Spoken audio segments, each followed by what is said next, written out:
I'm Jasmine Ostick, and I'm in Placerville at Imagination Theater for Poetry Out Loud's Finals 2013.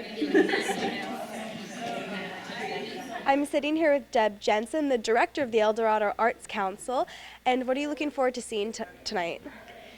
Well, obviously, really looking forward to seeing the students do their poetry recitations and hearing some great poetry, lots of emotion.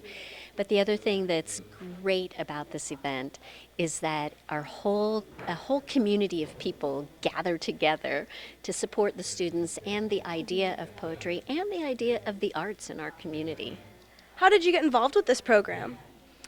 Well, a few years back, we got some information, an email probably, from the National Endowment for the Arts, and they had this new program called Poetry Out Loud, and it just hit home. I thought, wow, first of all, cool name, right? Poetry Out Loud, and. The program was supported by the Poetry Foundation as well as California Poets in Schools. So I thought, well, I don't know, maybe we could do that here in El Dorado County.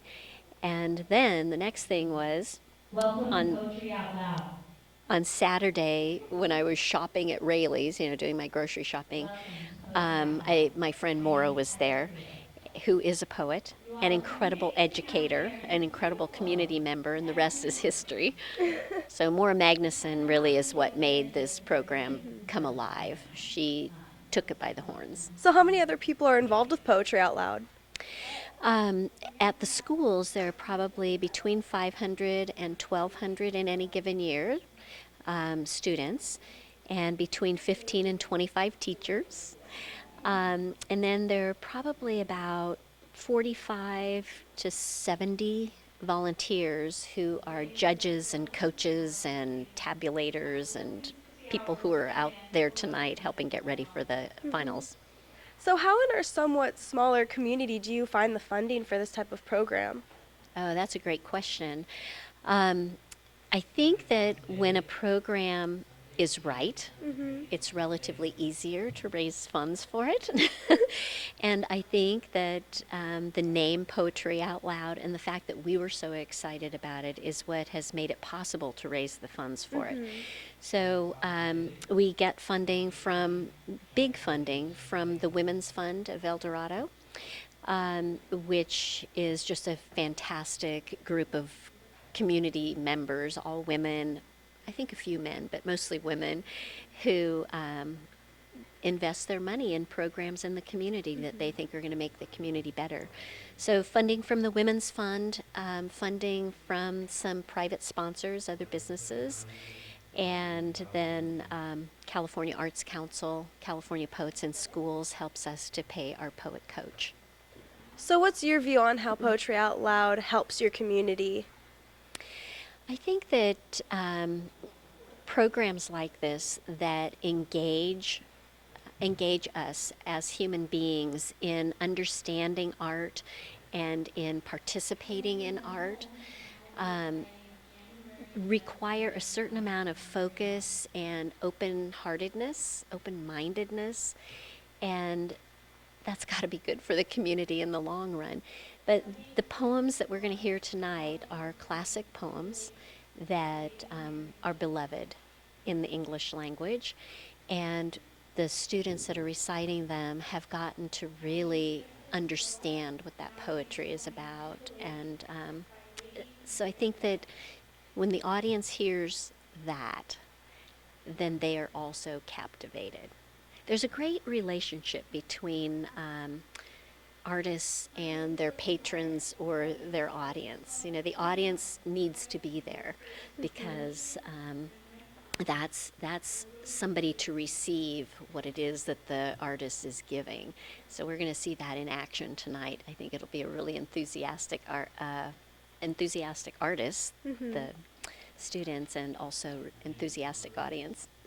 How do you, as an audience member and someone involved in the program, feel watching the students perform? Well, I'm very mushy and prone to emotional responses to arts. And so I laugh out loud and applaud wildly and sometimes cry and think about it a lot afterwards. And I think that really is that's something that we can all gain from seeing great art and great performance, whether it's music, and it doesn't even matter whether it's country music or rap. If it's the kind of music that grabs you, you're going to remember it and think about it and want to be within that again and again. So that's how I like to go into whether it's a gallery or a museum or a performance, is just being really open-hearted and ready to for the unexpected to grab me. Well, I only hope the program grows because it's very beneficial and it's lovely to see, as we will be tonight. Thank you very much for your interview. Oh my gosh, thank you for the opportunity. Thank you so much.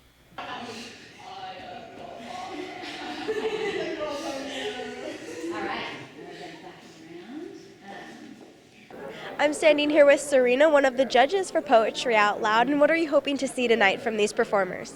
I'm hoping to see a really good interpretation of the poems and just seeing the students kind of embody the poetry and make it their own. And what are your expectations for the night? I know some of the students are probably going to struggle. I'm actually personal friends with a couple of them. So I'm hoping that they'll be able to bring life to the works that they've chosen, but from experience I know that can be difficult. And how long have you been involved with this competition? I actually participated in 2012 and 2011 as a student, and I got runner-up both years. And this year I'm a judge. So. Well, thank you very much. I hope it goes great and that you're able to give a lot of good scores out to these people. Thank you very much for your interview. You're welcome.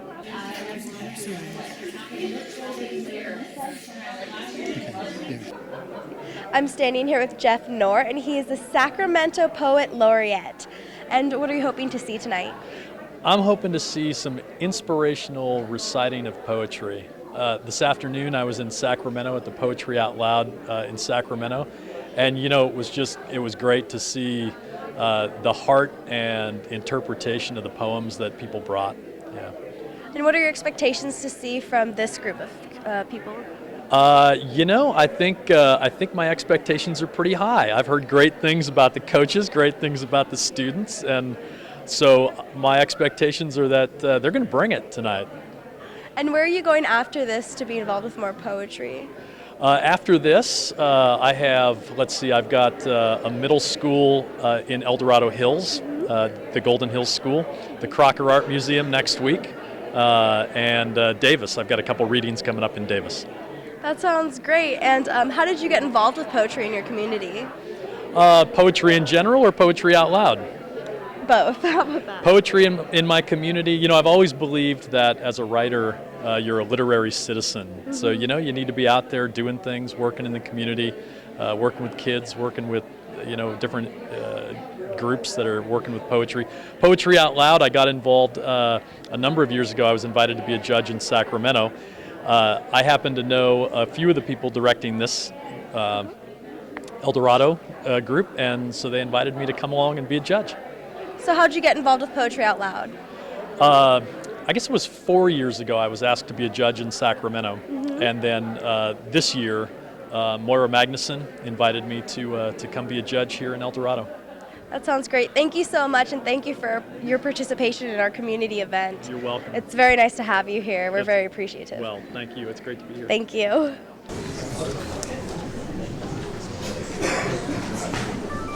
Hi, here we are.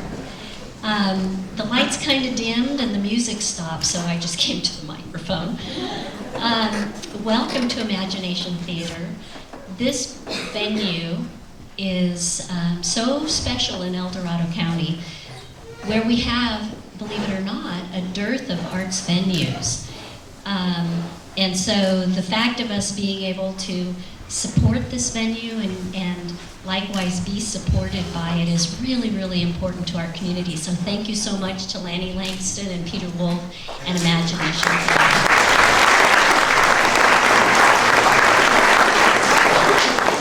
And you get to be the audience tonight.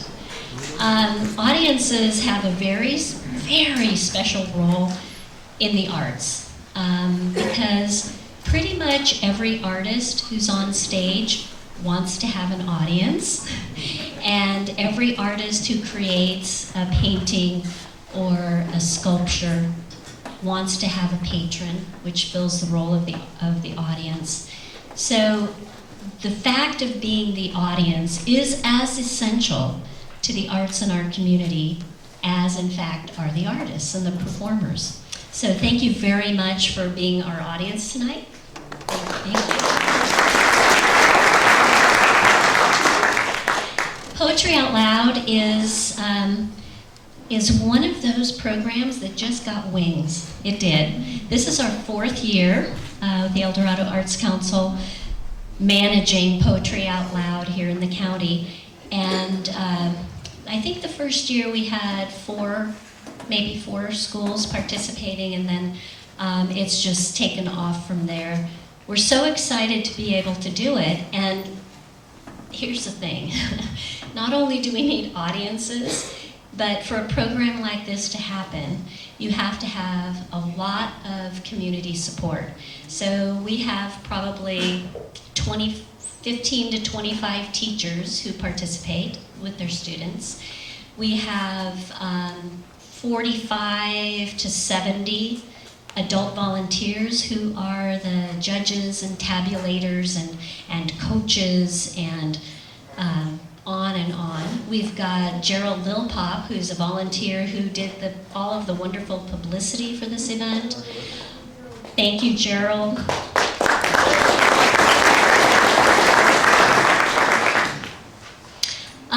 We have people like Joe Castelli, who's going to be playing some music during the interludes, which I'm going to tell you a little bit more about later. So thank you to Joe. I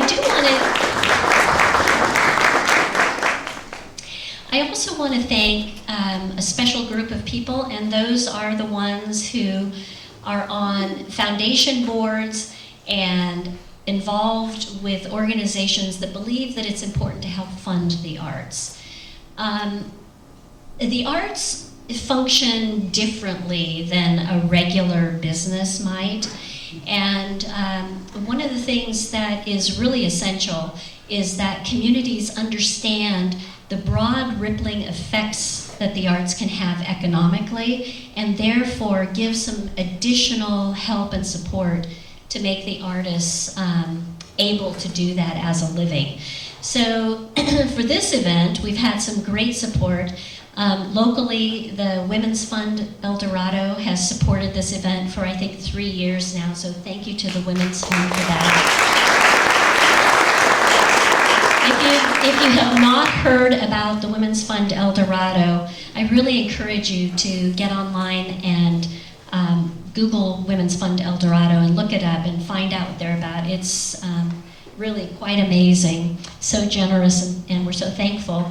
The National Endowment for the Arts, which, as you know, is partially funded by the federal government, the Poetry Foundation, which is a private foundation, California Poets in Schools, and the California Arts Council all help with small grants to the El Dorado Arts Council for us to be able to do this, and then we go out and raise an additional few $1,000s so that we can cover all bases. So thank you for that, and that's in addition to the amazing volunteers who are the tabulators and judges and so forth. So with that said, let me introduce these county judges. We've got the Sacramento Poet Laureate in the house, Mr. Jeff Knorr. He's one of our judges, and they're sitting back there somewhere in that Thank you, Jeff, for making the drive up here and supporting poetry in El Dorado County. Irene Lipshin, who has been a judge for us for a number of years and is herself a poet and an artist. Irene.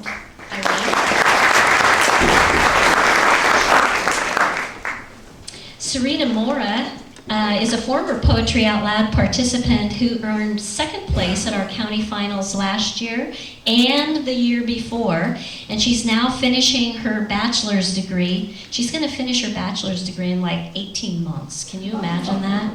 This is an amazing woman. If for fun, Serena likes doodling, writing poetry, and playing with her goats, Ben and Jerry. We're so happy she's here tonight. Thanks, Serena. And our other judges are Blue Tierney. Blue is an ecologist and a teacher, an editor, and a gardener. This is her 4th year judging Poetry Out Loud. She, I don't know if she deemed herself this or if this is something more said. It says right here in my notes, she's the best accuracy judge this side of the Mississippi.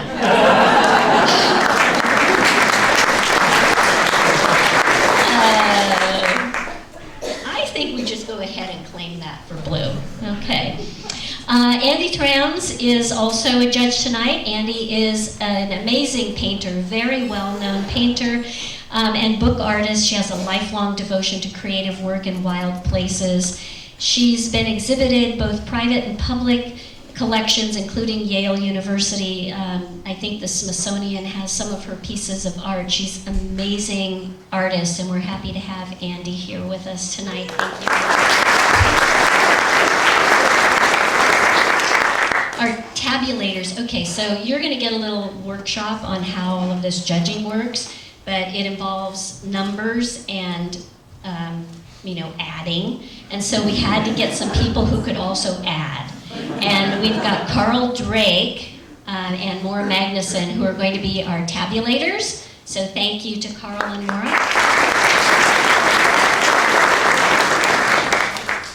Audrey Keebler, sitting right here, is doing a really special job. She's the prompter for tonight. The students, and you're going to get this whole thing, so I'm not going to give it away too much, but the students are reciting from memory. So, when you're on stage and lights are here and you've got a microphone, sometimes your brain just hiccups a little, so they can look over at Audrey and get a little nod or a little vowel or consonant to help them get started again. And let's see, is Corbin Gomez here? Not yet, coming.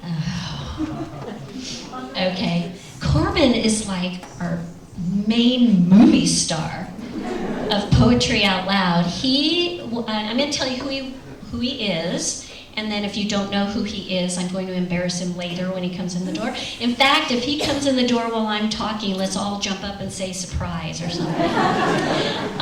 Corbin Gomez was our El Dorado County champion last year in 2012. He went to the state competition and became our California State winner. So he was our California State Poetry Out Loud champion, and then he went to Washington, D.C. and was in the national competition, and he was in the top 12 in the national competition.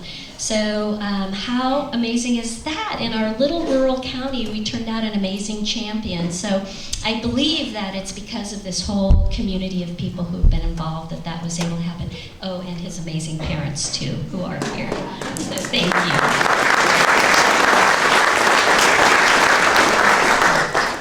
Okay, and of course, we want to thank the students for the work that they've put into this. About 2 o'clock this afternoon, we were really thinking about them and how it must feel to be knowing that you were going to get on stage later tonight with 200 people listening to you. So tonight we want to make sure to give them lots of support and smiles and encouragement. And with that, I'm going to introduce the amazing and wonderful Sean Pittard. Sean is our traveling poet.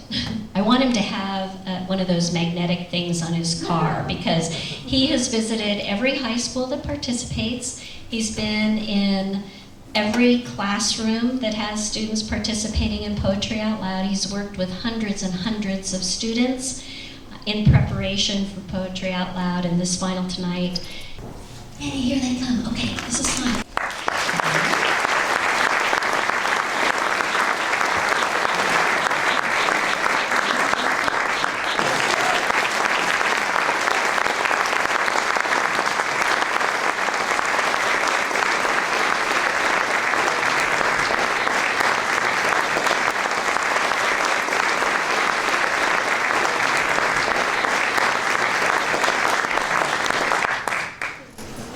And now, Sean Pittard.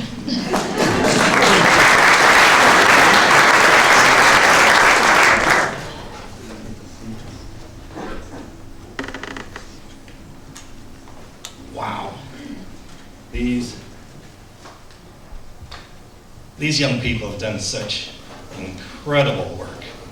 I can't even begin to tell you what a privilege it is for me to have met so many students and so many teachers, and to have seen just high school students are so ready for poetry. Poetry has the big ideas, and they have the big ideas. And so it comes together very, very nicely. So what we're going to do tonight is hear 14 poems. And some of these poems are the best poems in the English language. And they're going to be interpreted and embodied and expressed by these 7 intelligent and thoughtful and courageous high school students. Now, they come from all corners of El Dorado County, urban and rural. I just want to look at them. I keep forgetting I have to talk into this mic. It's just so exciting. Urban and rural, they're from big schools, they're from small schools. And they're here because they chose to challenge themselves. And they each took the time to select 2 poems. They took the time to delve into it and understand its meaning. They took the time to find the music in the language of the poem, and then they practiced and rehearsed and committed it all to memory. So tonight, we get to enjoy the fruits of their labors. So there are some things, though, that you won't see tonight, though, that I wish you could. And these are the small miracles that happen every day in Poetry Out Loud. You won't see the student who swore he'd never stand up in front of a room and recite a poem, and then see him overcome that fear, and then tell me he actually enjoyed it. And you won't see the student who was the runner-up at her school level contest and said, I'm available tomorrow to help you prepare for the contest, to the school winner. Just lovely things like this happen all the time. And you won't see the 4 boys that I saw trying to find a way to deal with a tragic death in one of the boys' family until they found a poem, one of the poems that one of the boys was going to recite. And through that poem, they were able to talk about that tragedy. So, poetry has many uses, and I can attest that the teachers and the students and Poetry Out Loud put poetry to good use. And I'm constantly amazed and heartened by the good things I have the privilege to witness. Tonight's recitation will be another one of those very good things. So, before we start, I'll explain the rules of the game, how the contest works. So it's pretty simple. And I think I saw Courtney go and see.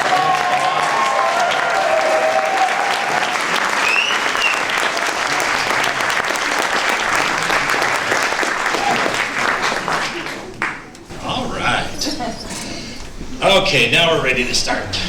Here we go. So, the way the contest works tonight is there are 2 rounds, and there will be a slight short intermission between the 2 rounds. And in each round, the contestants will perform 1 poem.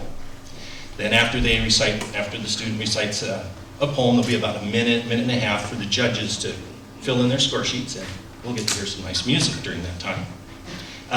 At the end of the second round, then all the scores will be tabulated, and then we'll announce our top 3 contestants.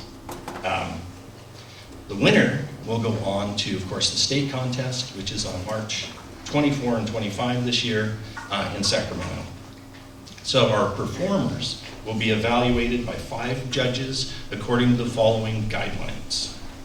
So there are 6 judging criteria. Let me make sure I get them right. 1 is physical presence. So is the performer confident, poised, and comfortable on stage? Second, this is one of our big ones, voice and articulation. We pay particular attention to pronunciation, volume, pacing, and inflection. Third is the appropriateness of dramatization. Now, this has, of course, become our trickiest category, and it's a real challenge for everyone, including the judges. And a recitation performance isn't judged per se as you would a theatrical performance. They look to see if the performer embodies the poem. And in a way, it's more like being a storyteller, is what it's like. So our fourth item is, the fourth criteria is the level of difficulty. And this is the only category that's determined beforehand. So the judges see all the poems in advance. They read them and basically study them in order to assign a difficulty rating to them. So they assess the complexity of the language, syntax, and the content. So fifth is evidence of understanding. And for myself, this is the one that really brings it home on a recitation. And the question is, does the performer reveal and communicate the poem's meaning to the audience? Don't be surprised if you hear a poem that you know, maybe even an old favorite, and it opens up to you tonight for having heard it through their eyes. That's just one of the things that's so exciting about working with so many students, is so many poems have been made new for me. I've rediscovered poems. Finally, the last part of the judging is the accuracy. There's one judge who listens and follows along with the script of the poem, and they'll mark any missing or incorrect words, and then points will be deducted from the overall score. So, all these criteria are up to the judges to think about from now on. For the rest of us, we get to sit back, we get to relax, and we get to go on 14 journeys through 14 poems with 7 of your county's magnificent young people. So enjoy. I know I will.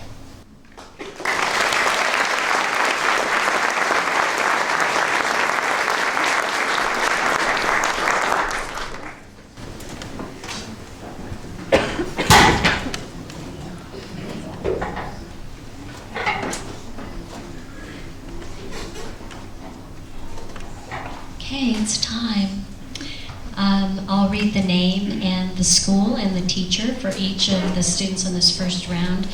And in between, when they finish, definitely give a round of applause and be enthusiastic about that. And then there is about a minute or a minute and a half where we get to listen to a musical interlude. It used to be so awkward because we were just silent waiting. But anyway, we're going to have just a really fun ride here tonight. Here we go. Our first person up is Rebecca Dolan, Golden Sierra High School. Teacher, Jack Carmen.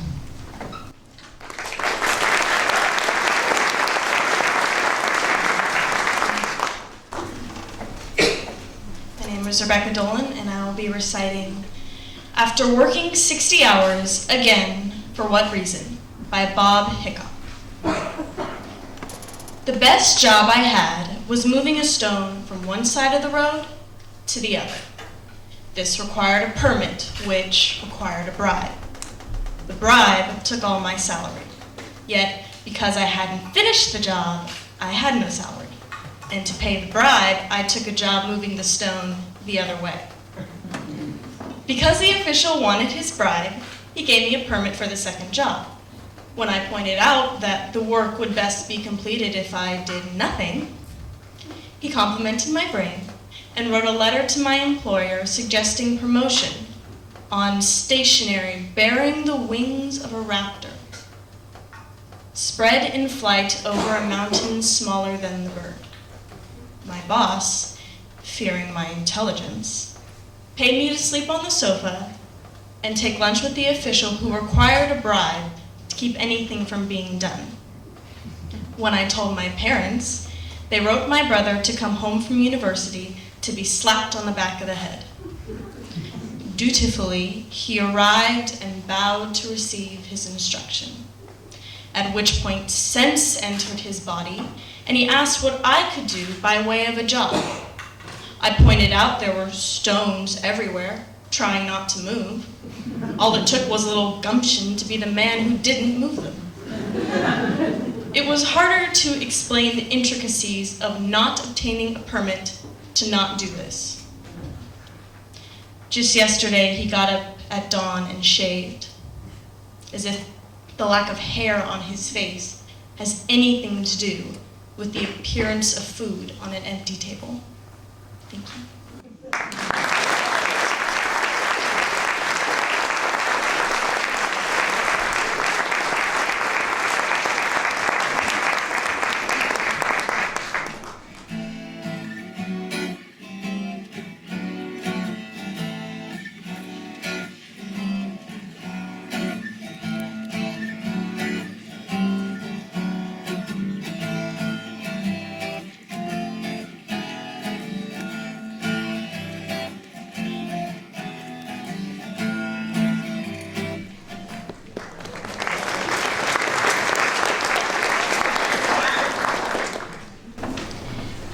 Austin Daly, Oak Ridge High School teacher, Mark Gavalis.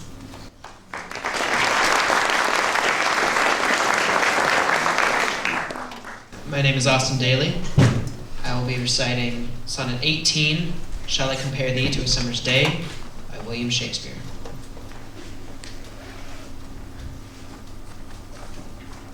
Shall I compare thee to a summer's day? Thou art more lovely, more temperate.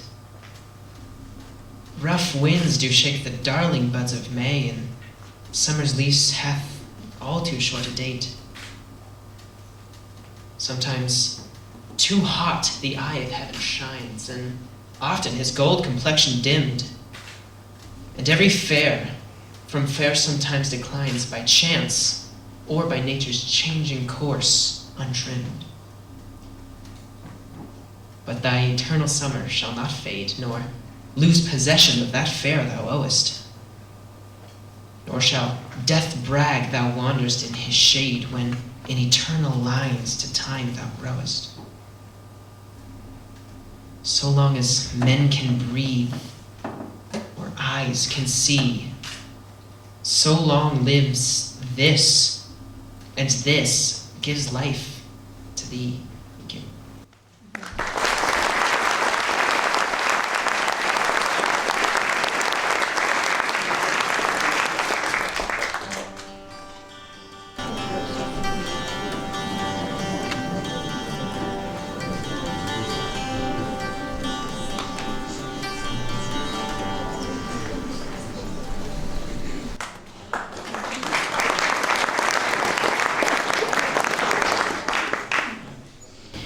Clayton Heinzman, County Office of Education Program teachers Sue Roth and Carla Stein.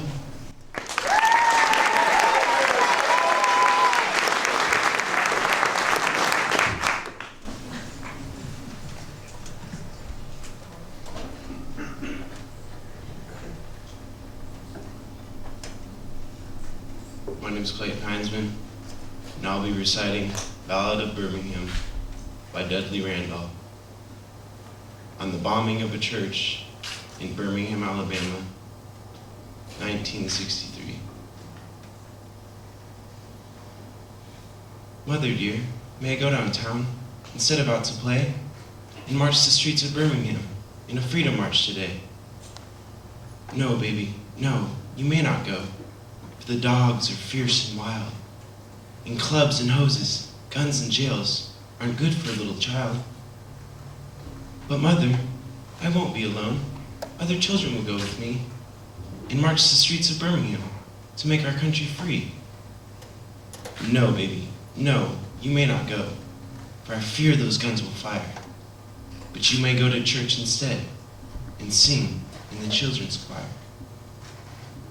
She has combed and brushed her night dark hair and bathed rose petals sweet, and drawn white gloves upon her small brown hands, and white shoes on her feet.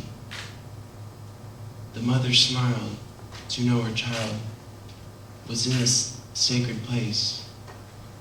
But that smile was the last smile to come upon her face. For when she heard the explosion, her eyes grew wet and wild. She raced to the streets of Birmingham, calling for her child. She clawed through bits of glass and brick, then lifted out a shoe. Oh, here's the shoe my baby wore. But baby, where are you? Thank you.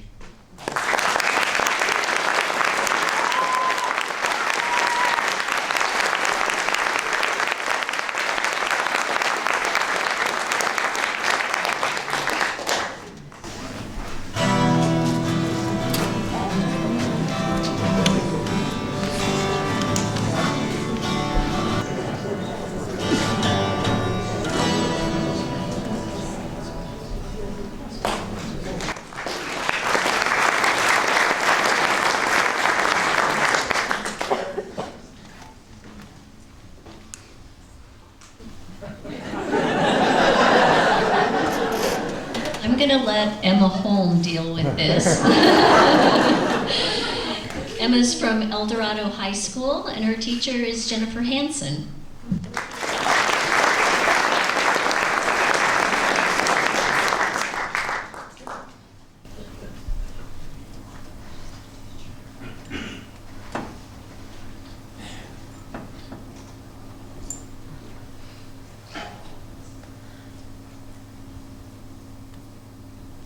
My name is Emma Holm, and I will be reciting January 1795 by Mary Robinson.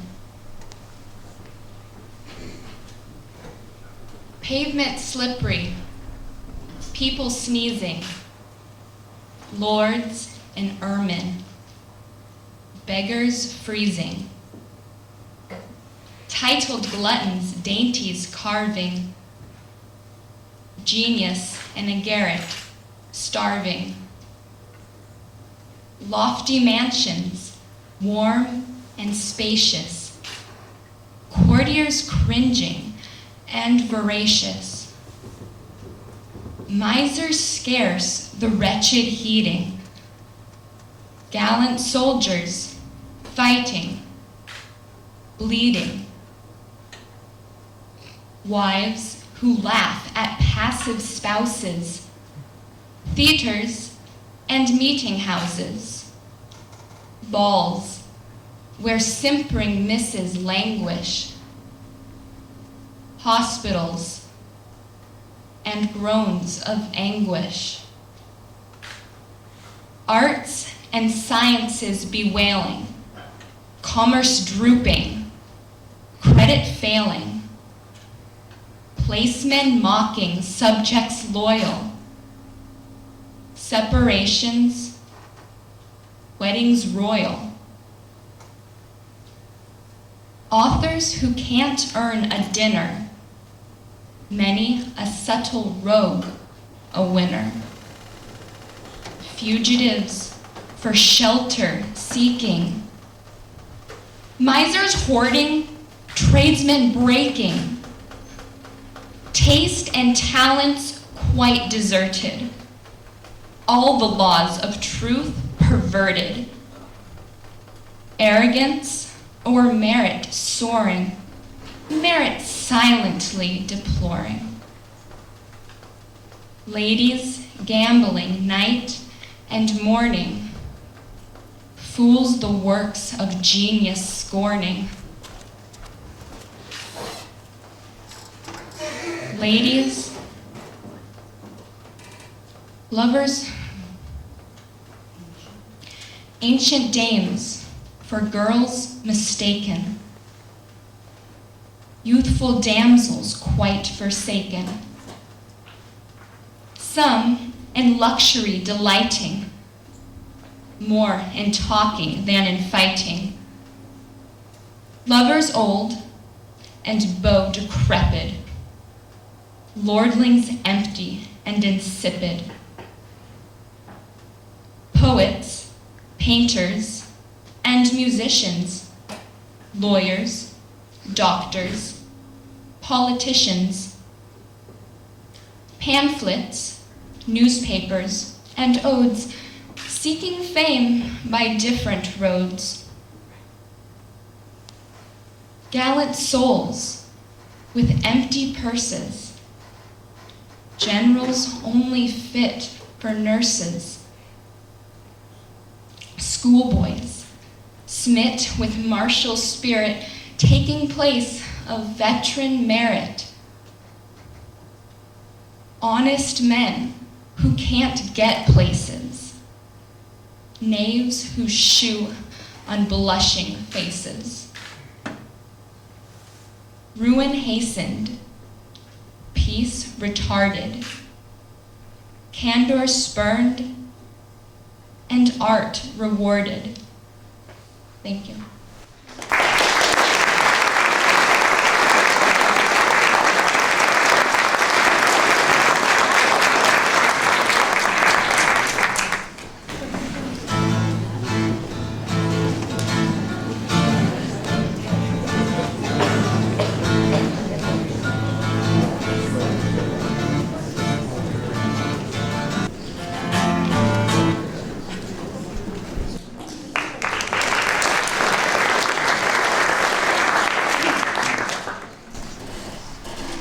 Kristen Segura, Union Mine High School, and our teacher, Rich Kentz.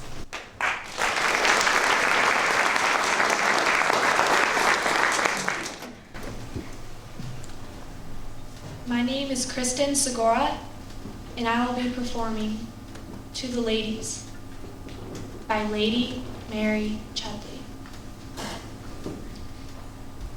Wife and servant are the same, but only differ in the name. For when that fatal knot is tied, which nothing can divide, when she the word obey has said, and man by law supreme has made, then all that's kind is laid aside, and nothing left but state and pride. Fierce as an eastern prince he grows, and all his innate rigor shows. Then but to look, to laugh, or speak, will the nuptial contract break.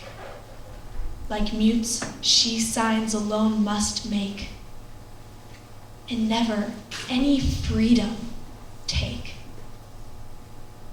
but still be governed by a nod, and fear her husband as a god. Him still must serve, him still obey, and nothing act, and nothing say, but what her haughty lord thinks fit, who with the power has all the wit. Then shun, oh shun that wretched state, and all the fawning flatterers hate. Value yourselves, and men despise. You must be proud if you'll be wise. Thank you.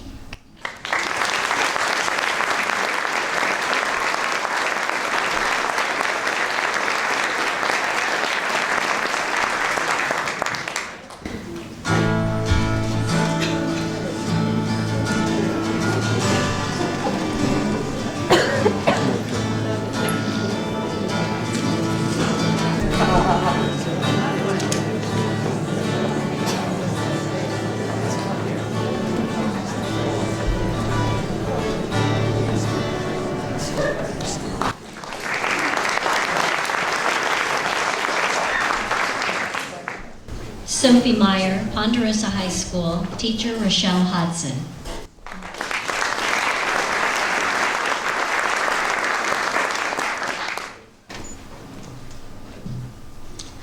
My name is Sophie Meyer, and I'll be reciting Sonnet 29, When in Disgrace with Fortune and Men's Eyes, by William Shakespeare. When in disgrace with fortune and men's eyes, I all alone beweep my outcast state, and trouble deaf heaven with my bootless cries, and look upon myself and curse my fate, wishing me like to him more rich in hope, featured like him with friends possessed, desiring this man's art and that man's scope, with what I most enjoy contented least. Yet in these thoughts myself almost despising, haply I think on thee, and then my state, like to the lark at break of day, arising from sullen earth, sings hymns at heaven's gate. For thy sweet love remembered such wealth brings, that then I scorn to change my state with kings. Thank you.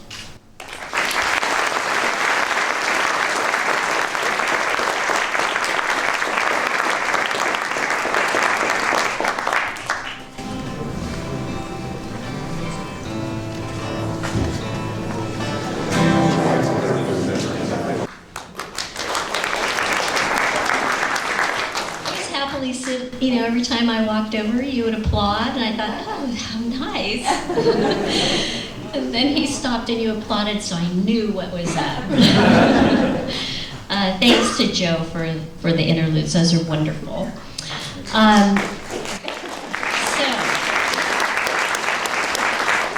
So, we have next our seventh first rounder, Connor Ricketts, Charter University Prep, teacher Kate Wells.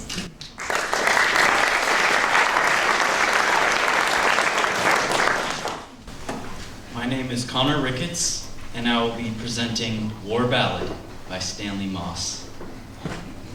After the Russian. The piano has crawled into the quarry, hauled in last night for firewood, sprawled with frozen barrels, crates, and sticks. The piano is waiting for the axe. Plagueless. A black box, still polished. It lies on its belly like a lizard, droning, heaving, hardly fashioned for the quarry's primordial art. Blood red, his frozen fingers cleft. 2 on the right hand, 5 on the left. He goes down on his knees to reach the keyboard, to strike the lizard's chord. 7 fingers pick out rhymes and rhythm. The frozen skin, steaming, peels off them as from a boiled potato. Their schemes, their beauty, ivory and anthracite flicker and flash like the great northern lights. Everything played before is a great lie. The reflections of flaming chandeliers, deceit. The white columns, the grand tears in warm concert halls, wild lies. The steel of the piano howls in me. I lie in the quarry, and I am deft as the lizard. I accept the gift. I'll be a song for Russia. I'll be an etude, warmth and bread for everybody. Thank you.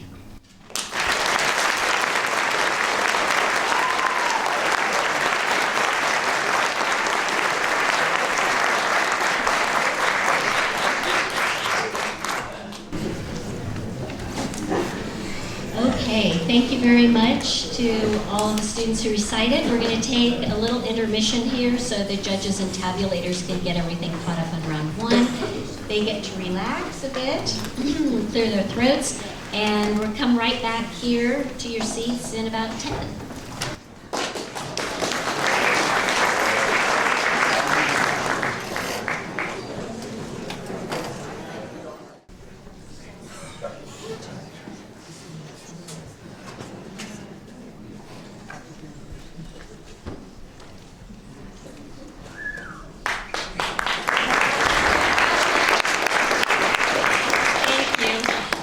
Someone pointed out that I didn't introduce myself. My name is Maggie Smith. You may know me from this little British thing that's on television on Sunday nights called Downton Abbey. No, I'm Deb Jensen, and I'm the Executive Director of the El Dorado Arts Council. So thank you very much. No, really, you should see the close-ups of me under these lights. It's Maggie Smith. And we love her that way, right? Okay. So I need to do a couple of important things. One is to tell you about a British farce that's going to be played on this stage, Run for Your Wife, that opens on February 15th. They've got this great set behind the curtain here, and Lanny has told me that that stage play has been made into a movie that's opening in Great Britain about the same time that Run for Your Wife is coming to this stage. So see it here first. Buy your tickets. Also want to thank our photographers and scribes who are here tonight. Betty Cedarquist, who's a remarkable photographer, quite renowned, is here taking So we've got some iconic shots of all kinds of things in El Dorado County, and those are probably Betty Cedarquist. Also, Shelley Thurine, another amazing professional photographer who's with the Mountain Democrat, has been capturing the event. And I want to thank Jasmine Ostick and Devin Thorne, who are students here, interns, doing videography, and they're going to put together the program of this. The Arts Council actually uses those videos very widely to promote what we're doing and show community members how it really was in case they couldn't be here. So we're very thankful to have Jasmine and Devin here helping us with that. Backstage right now, we've got Heather Freer, who's an actress and an amazing coach who's been working with the students and preparing them for use of the microphone. She will also work with our El Dorado County champion. She and Sean work with and coach our champion before they go to the California State Finals. So Heather's going to be sitting next to me in the second half of the program here. So thank you for that, Heather. Of other things that I was reminded of while I was schmoozing around. One is, if you don't have your cell phone turned off, we were lucky so far, make sure that they're turned off. And secondly, please don't move around when the students are reciting, because it really is miscombobulating to, they're looking up and they can't really see you, but they can see movement, and it's tough enough already. Okay, so I think if everybody's ready back there, I don't know where they are. Let me go find them.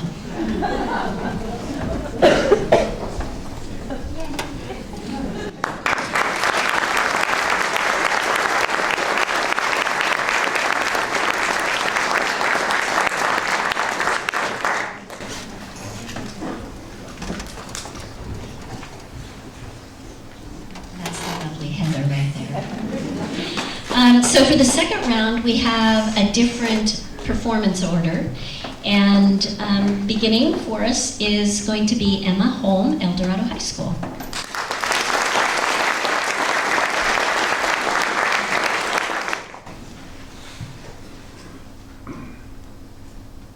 The uniform by Marvin Bell. Of the sleeves, I remember their weight, like wet wool on my arms, and the empty ends which hung past my hands. Of the body of the shirt, I remember the large buttons and larger buttonholes which made a rack of wheels down my chest and could not be quickly unbuttoned. Of the collar, I remember its thickness without starch, by which it lay against my clavicle without moving. Of my trousers, the same, heavy, bulky, slow to give for a leg, a crowded feeling, a molasses to walk in. Of my boots, I remember the brittle soles of a material that had not been made love to by any natural substance, and the laces, ropes to make prisoners of my feet. Of the helmet, I remember the webbed inner liner, a brittle plastic underwear on which wobbled the crushing steel pot then strapped at the chin. Of the mortar, I remember the mortar plate, heavy enough to kill by weight, which I carried by rope. Of the machine gun, I remember the way it fit behind my head and across my shoulder blades as I carried it. Or, to be precise, as it rode me. Of tactics, I remember the likelihood of shooting the wrong man, the weight of the rifle bolt, the difficulty of loading while prone, the shock of noise. For earplugs, some use cigarette filters or toilet paper. I don't hear well now, for a man of my age, and the doctor says my ears were damaged and asks if I was in the army. And of course I was. But then, a wounded eardrum wasn't much in the scheme. Thank you.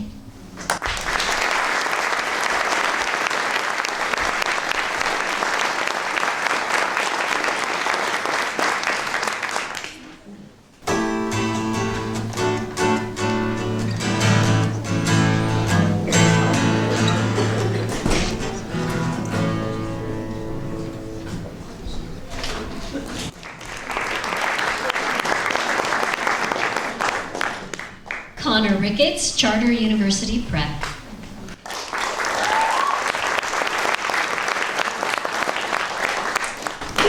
Cartoon Physics, Part 1, by Nick Flynn. Children under, say, 10 shouldn't know that the universe is ever expanding, inexorably pushing into the vacuum. Galaxies swallowed by galaxies, whole solar systems collapsing, all of it acted out in silence.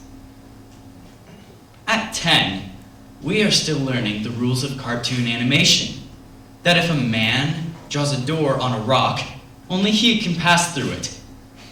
Anyone else who tries will crash into the rock. 10-year-olds should stick with burning houses, car wrecks, ships going down, earthbound, tangible disasters, arenas where they can be heroes. You can run back into a burning house. Sinking ships have lifeboats. The trucks will come with their ladders.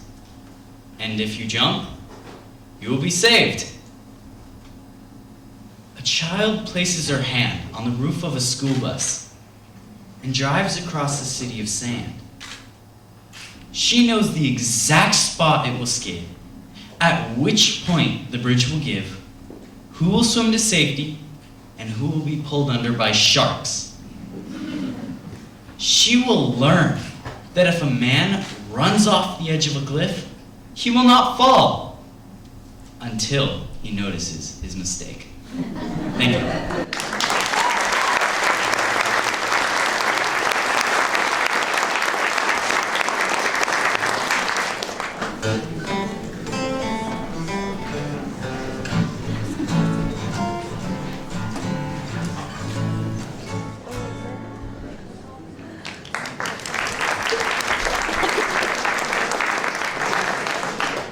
Rebecca Dolan, Golden Sierra High School.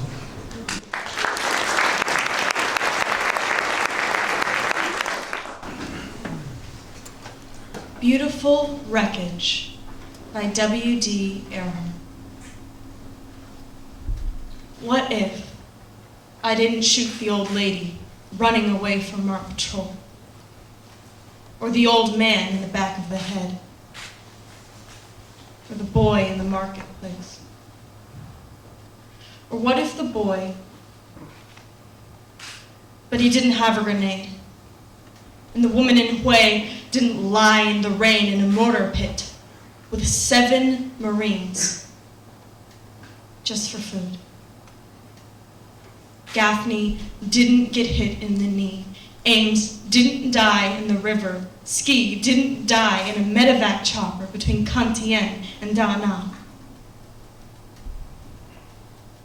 In Vietnamese, Cantien means place of angels. What if it really was, instead of the place of rotting sandbags, incoming heavy artillery, rats, and mud?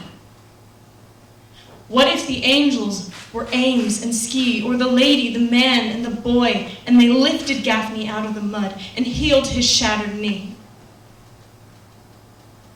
What if none of it happened the way I said? Would it all be a lie? Would the wreckage be suddenly beautiful? Would the dead rise up and walk?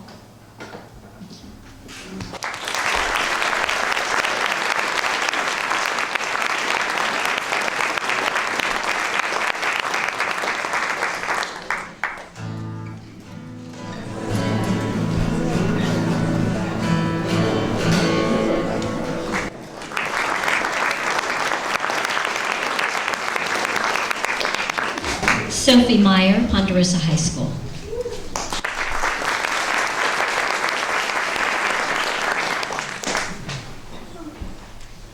More Lies by Karen Gottschall. Sometimes I say I'm going to meet my sister at the cafe, even though I have no sister, just because it's such a beautiful thing to say. I've always thought so, ever since I read a novel in which 2 sisters were constantly meeting in cafes. Today, for example, I walked alone on the wet sidewalk, wearing my rain boots, expecting someone might ask where I was headed. I bought a steno pad and a watch battery. The store windows fogged up. Rain in April is a kind of promise, and it costs nothing. I carried a bag of books to the cafe and ordered tea. I like a place that's lit by lamps. I like a place where you can hear people talk about small things, like the difference between azure and cerulean, and the price of tulips. It's going down. I watched someone who could be my sister walk in, shaking the rain from her hair. I thought, even now, florists are filling their coolers with tulips, $5 a bundle. All over the city, there are sisters. Any one of them could be mine. Thank you.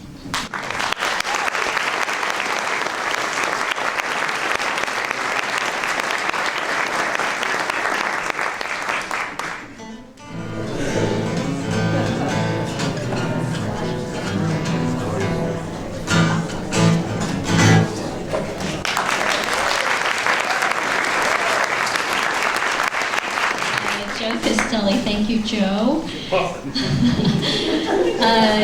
Next up, we have Austin Daly, Oak Ridge High School.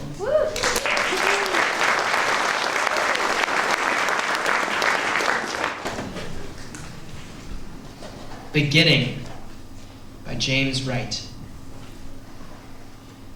The moon drops 1 or 2 feathers into the field. The dark wheat listens. Be still now. There they are. The moon's young and trying their wings. Between trees, a slender woman lifts up the lovely shadow of her face. And now she steps into the air. Now she is gone, wholly into the air. I stand alone by an elder tree. I dare not breathe or move. I listen. The wheat leans back toward its own darkness, and I lean toward mine. Thank you.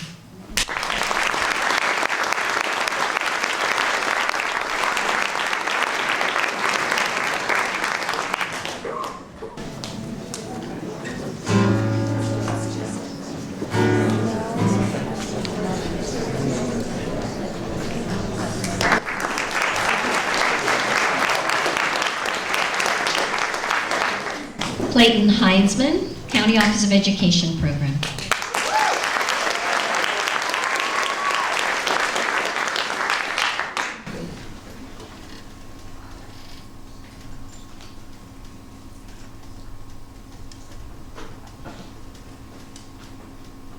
Those Winter Sundays by Robert Hayden.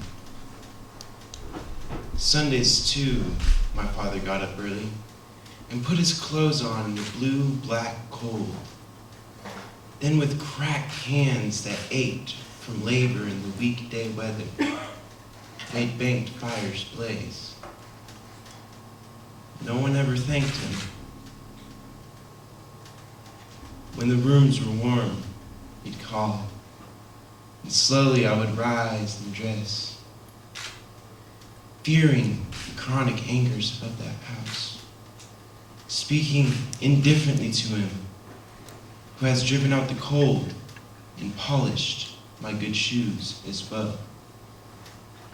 What did I know? What did I know of love's austere and lonely offices? Thank you.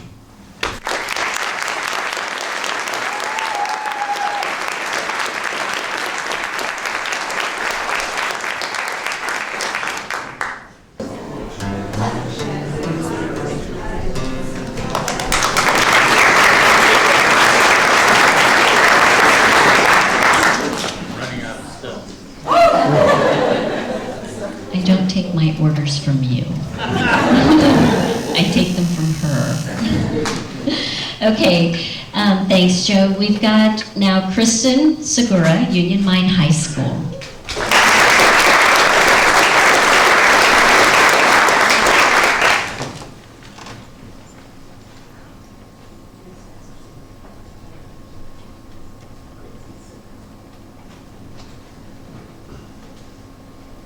Poetry by Mary Ann Moore.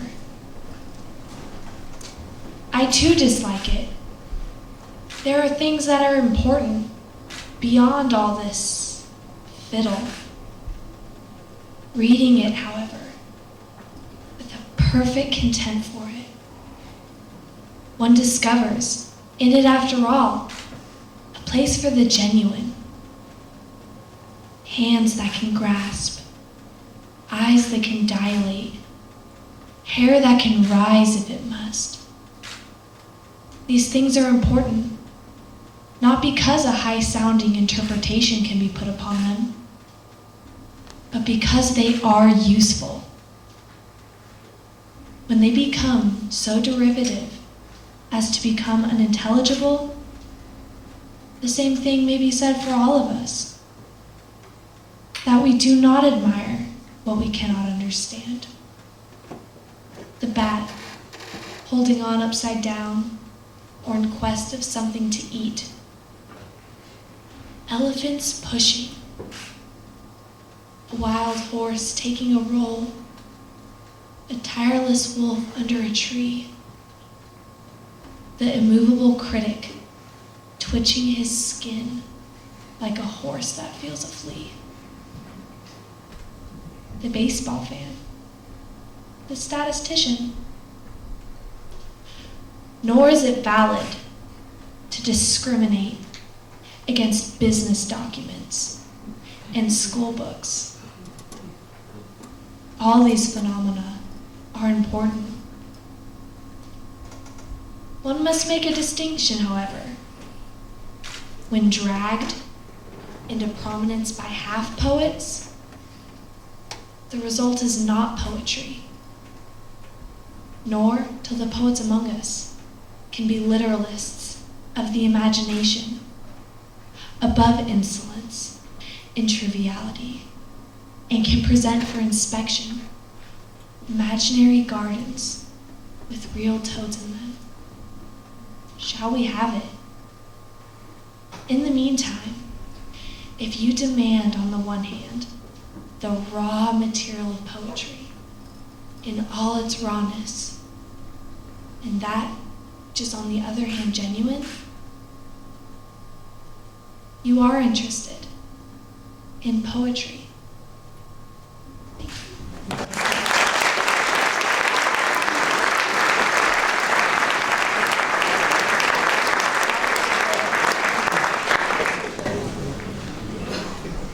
Let's do that again for these amazing.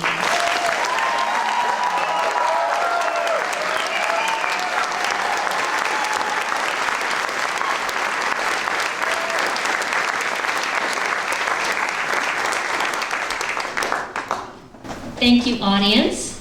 We're going to have the troubadours go off stage into the green room for a bit while the judges and tabulators figure it all out. In about 5 minutes, very short intermission, we'll call them back and give some awards away, okay? So bear with us, chat among yourselves. You can go off stage and we'll gather back here in 5.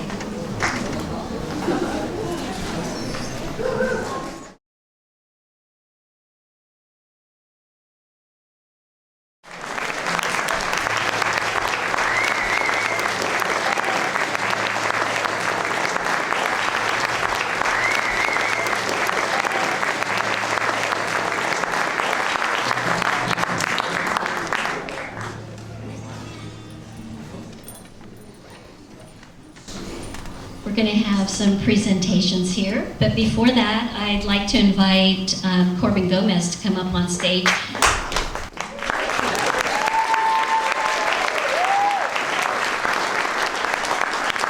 And you can just leap right on over. So the reason I'm inviting him on stage is, yeah, he was last year our California State Champion, but also he's now doing Dancing with the Stars. And I'm going to dance with him because we're perfectly matched by height and age and hair. Corbin Gomez.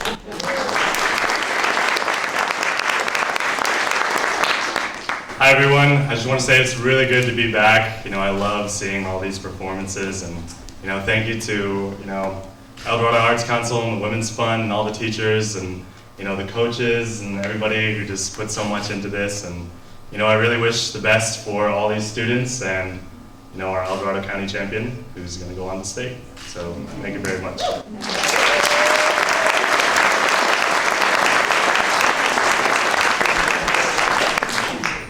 And Maura Magnuson, who really is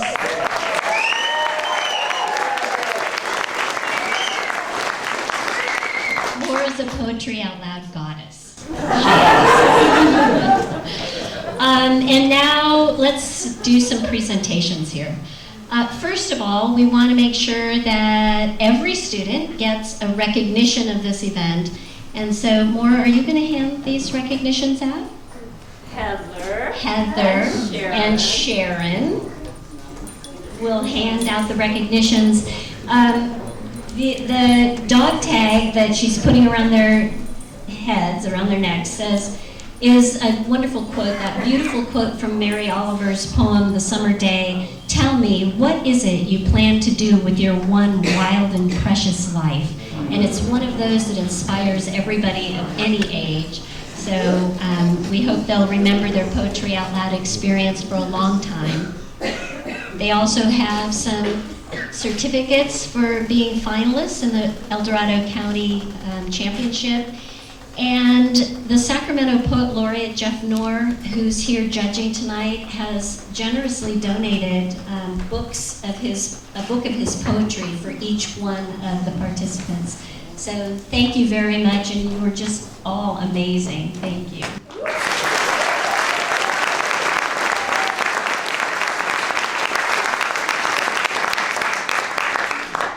One student is going to get to go to the state final at the state capitol. It's on Sunday and Monday, March 25th and 26th. It's in the Senate chambers. It's quite a festive and wonderful experience, and we're happy to say that our first, second, and third place winners tonight are getting checks. They're getting check money.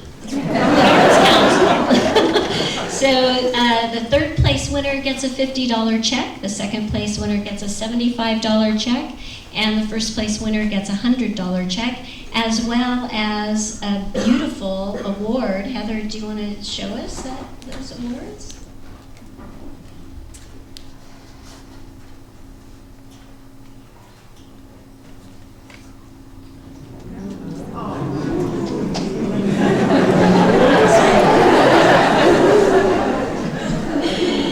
Okay. Small enough to keep in your hip pocket. Anyway, so we're very excited about giving these awards out in just a moment, but before I say that, I'm going to tell you the national Poetry Out Loud finals are in April 28th and 29th in Washington, D.C. Should we be so lucky as to have a second champion from El Dorado County going to the nationals. But more importantly, first things first, let's do our winners. Third place this evening is Rebecca Dolan.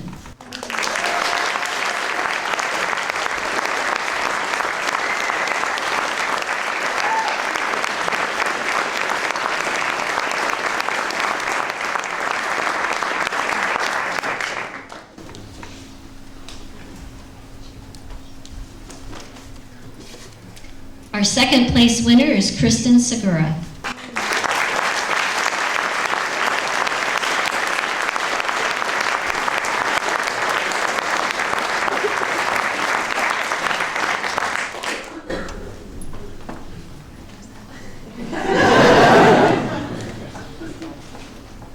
And first place in representing El Dorado County at the state finals, Connor Ricketts.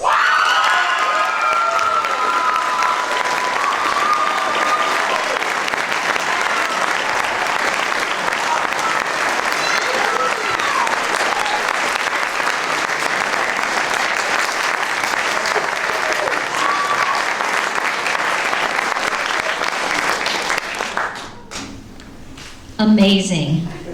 Everyone in this room contributed to this night, but these people are truly amazing. Thank you very much. Come back again and often. In April, we're having a Poetry Out Loud inspired Poem-Palooza, county-wide poetry going on. From this program, we've spun off Poem On, which is a middle school program that we're going to pilot at Gold Trail School with 6th graders this year. We've got a high school program brewing at Union Mine High School that's a spin-off from Poetry Out Loud Success. We're going to have 7 days, 7 poems, poetry posts, electro-poetic coffee at Art Space. It's going to be an amazing month in April. It's National Poetry Month. I hope you'll celebrate with us. Thank you very much.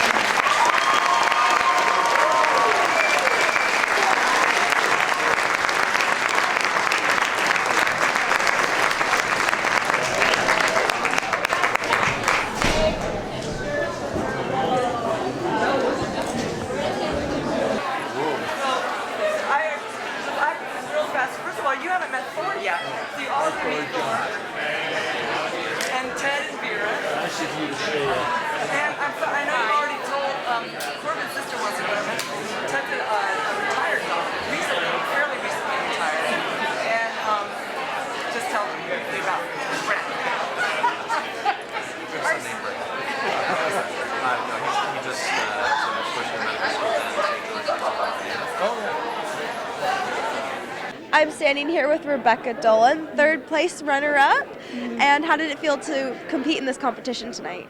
It felt really good because, you get to do something that you don't normally do. You get to get out of your comfort zone. And especially after the first poem, you get really into it. What poems did you end up performing? I performed After Working 60 Hours, Again for What Reason, by Bob Hickok, and Beautiful Wreckage by W.D. Earhart. How do you feel you did on those personally? I felt I did good on the first one, and the second one I actually felt I did my personal best. So that's great. It sounded amazing. So as an audience perspective, it was really fantastic. Do you plan on participating anymore in your community organizations? I can't anymore because I'm a senior this year. This is my last year, but it was a good year. Thank you so much for your participation. It was amazing to watch, and I hope that we end up seeing more of you in something. Okay. Thank you very much. Thank you. Thank you so much.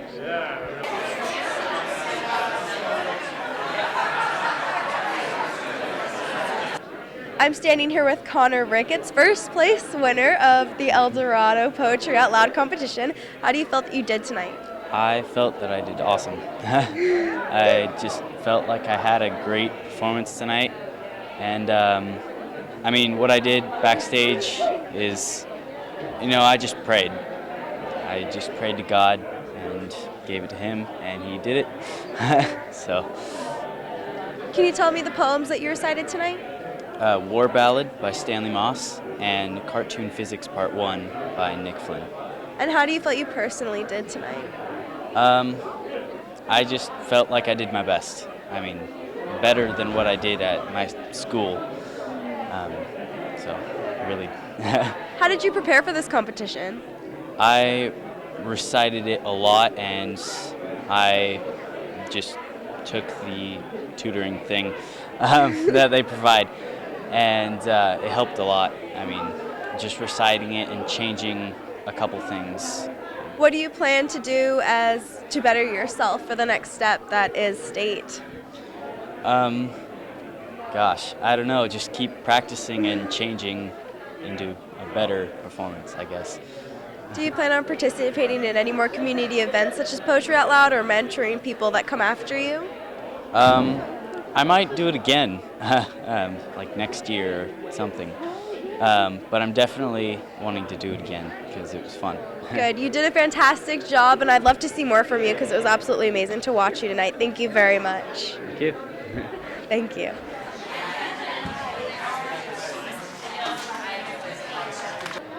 I'm standing here with Kristen Segorath, second place runner-up in the Poetry Out Loud competition. How did it feel performing tonight? Oh my God, it was so awesome. I was so nervous. The first poem I read, I was like jittery, and then we went backstage during the intermission, and everyone just kind of got each other together and said, we can do this, one poem left and we're done, and it was really relaxing. I loved meeting everyone and all the judges, and I appreciate everyone and their time. I loved it.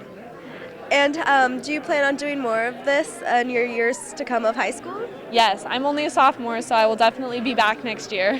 What poems did you do tonight?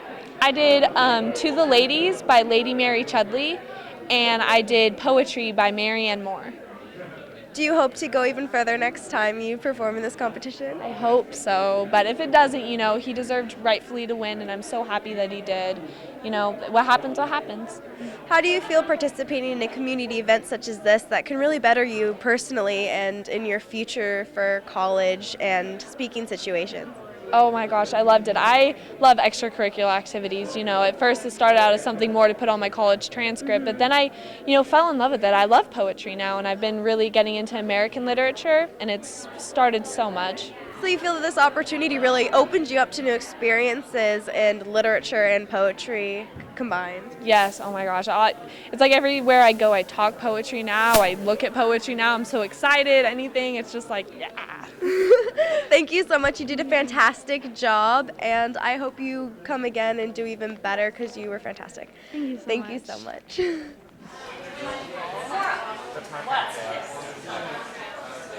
I'm standing here with Corbin Gomez. He was in the competition last year and got up to 12th in nationals. How did you feel tonight went? Amazing. I just wish Connor the best and everybody else the best who can do it all again next year. And it's a wild ride, and I'm really glad to get here one more time. So. What were your expectations for tonight, and how did it live up to those? You know, I was just expecting amazingness, and amazingness is what I got. You know, the poetry recitations were pretty sublime, and it was amazing. It was just amazing to be back. How do you think it compared with the round that you went through? You know, every time is different, and every time is different, and they're all amazing in their own way. You know what I'm saying? So it's good. Yeah.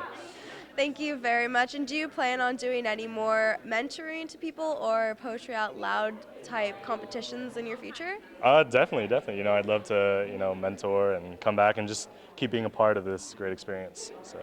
Thank you so much, and I wish you the best of luck. Thank you so much. Thank you.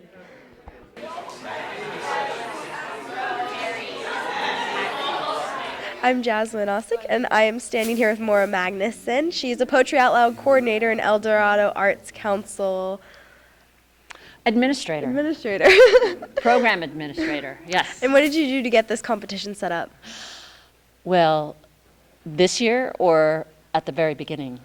All years. Okay, all years. I bumped into Deb Jensen, the director of the El Dorado Arts Council, with my shopping cart in Rayleigh's, and I said, I just heard on the radio about a great program, Poetry Out Loud, and I want to do it. And Deb Jensen said, you can do it, and she said, you just get it organized and you make sure people can come. And I said, I'll do it, because I love poetry. I'm a poet, and so 4 years ago we got it going, and it's been just rolling ever since. What attracted you to this program initially? Because I heard on Garrison Keillor's program, I heard one of the national winners recite a poem by William Carlos Williams, and it was so moving and so beautiful, and he was a young man, he was like 16 or 17, and it was just wild. It was called Dance Roost, and when I heard him, I said, and I heard about the program, I said, our county can be part of that program. We can get El Dorado County young people involved in this program. And I knew, because I'm a poet and I love poetry, I knew poetry could connect with high school students. How did you feel the entire event and turnout was for tonight? It was awesome. It was full to the rafters. We had a full crowd. These young students, we don't see them here right now, but there's the winner over there, Connor Ricketts, were phenomenal. They were remarkable. They really brought it to the stage. I loved them very, very much. I have a grandma crush on all of them. And how far do you hope this competition goes nationally and locally? Well, locally, Connor Ricketts is now our county champion. He's going to go to the state in the end of March. We want him to bring it at the state level, because then he gets to go to the national level. That's what we're hoping for. State, national. But anything really is good, because this is just a beautiful program. And how long do you hope this program continues for? Till I die. Okay? Even after? Yeah. I mean, obviously I'm going to surrender at some time. I hope that it continues. Yeah, it's a great program. National program, National Foundation. What is that? National Endowment for the Arts and the Poetry Foundation. They're the big sponsors. And how do you feel the kids personally did tonight? Oh, they were remarkable. I mean, when I heard Clayton Heinzman do Ballad of Birmingham, it was just so moving. Each one of the students was tremendous up there. So poised, so articulate. I think they should all be just really proud of themselves. Thank you so much for your interview. Have a great night, and I hope this goes on for so much longer. Thank you so much. Well, thank you, Jasmine, and thank you, Devin. Thank right you. on, brother, sister.